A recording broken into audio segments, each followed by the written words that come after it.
Ô Gustavo, eu tinha até lido um pouco mais cedo, né, essa questão das demonstrações aéreas sendo canceladas. Aí até o próprio porta-voz do governo lá do Kremlin disse que por conta de questões climáticas, mas nas imagens que nós vimos aí, um dia ensolarado, poucas nuvens, né? E aí isso acabaria, em algumas análises que a gente estava vendo aqui, reforçando de que o Vladimir Putin não teria muita coisa nova para apresentar, justamente porque ele estaria enfraquecido, como você bem disse, né, nessa questão da guerra, que parece que chegou num impasse, não vai mais para frente, está sofrendo todas essas sanções. Por outro lado, a gente vê que a Rússia segue fazendo ataques pontuais, principalmente para tentar conquistar aquela região de Donbás, né? A gente viu aquele ataque à escola, onde nós noticiamos agora há pouco, 60 pessoas pelo menos mortas nesse ataque. A gente falou sobre aquela conquista, né, a busca de Azovstal para conquistar e ter a cidade de Mariupol, para fazer aquele cinturão ali, né, para ter o controle de toda a área separatista, Crimeia e Mariupol. Você acredita que a guerra pode estar chegando numa situação de resolução justamente por conta do Vladimir Putin não ter essa condição de levar mais para frente a guerra e também já ter conquistado alguns territórios específicos e fundamentais ali para a estratégia dele?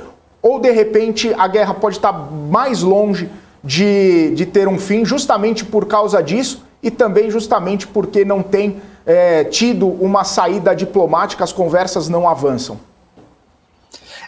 Bom, eu sou um pessimista, né, Felipe, assim, por profissão mesmo, né, por analisar geopolítica, política internacional, mas não pessimista no sentido de querer a devastação ou de querer a guerra. Mas eu lembro que lá no comecinho do conflito eu falava muito sobre qual que seria o pior cenário para esse conflito que está acontecendo hoje na Ucrânia. E o pior cenário seria o cenário sírio. Né? A gente não pode esquecer que a gente ainda tem uma guerra civil acontecendo lá na Síria desde 2011, pelo menos, né? Com o envolvimento de todas as potências que hoje estão envolvidas na guerra na Ucrânia, né? A França, Estados Unidos, Reino Unido, Rússia, etc., que é uma guerra que se tornou uma guerra de baixa intensidade. A gente chama de conflito de baixa intensidade. O que é esse conflito de baixa intensidade? São conflitos onde a gente não tem grandes batalhas campais, né? A gente não tem o uso extensivo de tropas e equipamentos de batalha campal, mas são conflitos que tendencialmente tendem a acontecer em áreas urbanas e que justamente de uma forma ou de outra trazem aí números pequenos de mortes, mas números significativos e constantes, porque trata-se de um conflito que acaba de uma forma ou de outra nunca se resolvendo, nunca encontrando algum tipo de resolução. Então, o que a gente está observando hoje na Ucrânia é uma postura muito problemática e muito perigosa de ambos os lados de não querer negociar. Né? A gente vinha observando, né, várias tentativas, por exemplo, de tentar estabelecer corredores humanitários nos últimos meses, né? Inclusive, acho que é importante você citar, né, a indústria de produção de aço, né, de Azovstal, porque finalmente a gente teve a retirada de todos os civis que estavam ali naquela planta industrial, né, e ali em Azovstal a gente tem uma questão muito importante, porque os militares que estão ali são os militares do batalhão neonazista incorporado em 2018 ao governo, a estrutura do exército ucraniano, chamado justamente Batalhão de Azov. Né? E essa situação deles estarem controlando e utilizando os civis de uma forma ou de outra como mecanismo para evitar que os russos invadissem essa planta industrial era um desses impasses, né? Porque, por exemplo, houve várias tentativas de estabelecer corredores humanitários que foram, que não tiveram resultado, né, ou que foram quebradas essas tentativas, porque tropas ucranianas, mas que não eram controladas diretamente pelas forças armadas ucranianas, como é o caso do Batalhão Azov, de uma forma ou de outra quebravam o cessar-fogo, que era aquilo que garantiria essa criação e estruturação desses corredores humanitários. Uma época que a gente estava muito próximo de negociações de paz, vieram as denúncias com relação à violência realizada na cidade de Bucha, que foi, né, assim, onde se pôde ver, né, crimes contra a humanidade sendo realizados e tudo mais. Então, essa situação, o que ela acaba criando?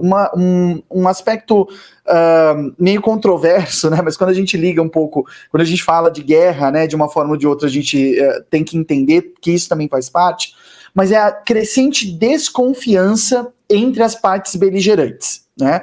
E aí acho que cabe colocar, né, porque que isso é meio irônico, né? Porque a gente presume na nossa imagem, né, tradicional, coletiva, no nosso imaginário coletivo com relação à guerra, trata-se de o embate entre inimigos mortais, né, e grupos que querem eliminar totalmente o outro lado, né? Isso é uma imagem mais recente com relação à guerra, que vem justamente da Segunda Guerra Mundial, dos campos de concentração, mas também do uso de bombas atômicas por parte dos Estados Unidos lá no Japão, que não condiz direito com as regras e as condutas durante a guerra, porque é muito importante que um lado confie no outro, né, para evitar a destruição massiva e indiscriminada. Por isso que, por exemplo, a gente tem as convenções de Genebra para a atuação durante conflitos, né, de 1969, que trazem, de uma forma ou de outra, regras, normas e condutas para a atuação em campos de batalha. Né? Qual que é a grande questão? Ao utilizar tropas paramilitares, o governo ucraniano acaba, de uma forma ou de outra, não tendo controle sobre o que essas tropas fazem, colocando em risco também, por parte da Rússia, né, a construção de um nível mínimo de confiança entre essas partes beligerantes que garantiriam, de uma forma ou de outra, algum tipo de conversa, diplomacia ou acordo. Né? Acho que é importante dizer também que a Rússia também utiliza-se de grupos paramilitares, né, principalmente formados pelos chechenos, né, que são um grupo especial das tropas russas que atua com grande autonomia.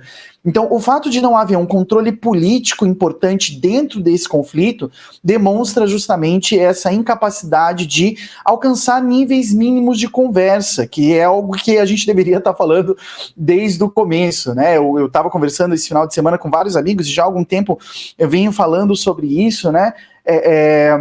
Por exemplo, o fato dos ucranianos não discutirem os níveis de autonomia de comunidades políticas dentro do território é algo que prejudica essa conversa.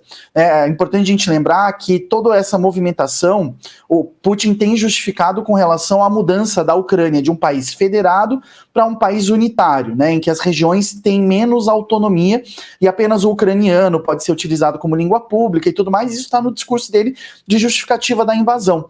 Né? Mas é um movimento feito pela Ucrânia em 2004, revertido em 2010, retomado em 2013 e 2014, né? E que poderia estar na mesa de negociações desde o primeiro dia, para eliminar essa justificativa do Vladimir Putin, entende, Felipe? Acho que esse que é o ponto, assim.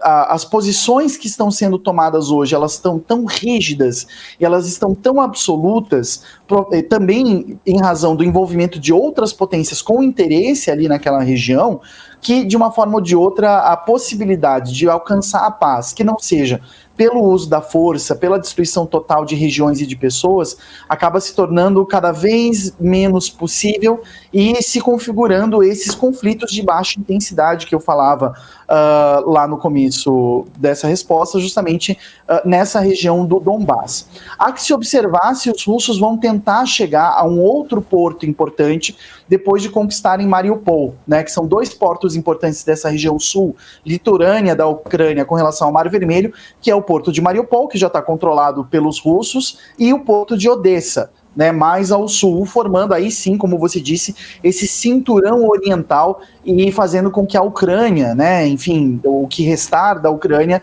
não tenha acesso ao Mar Negro. Né? Então, acho que trata-se aí de um momento problemático, porque a gente tem que esperar para ver realmente o que vai acontecer e a estratégia que vai ser utilizada por ambos os lados.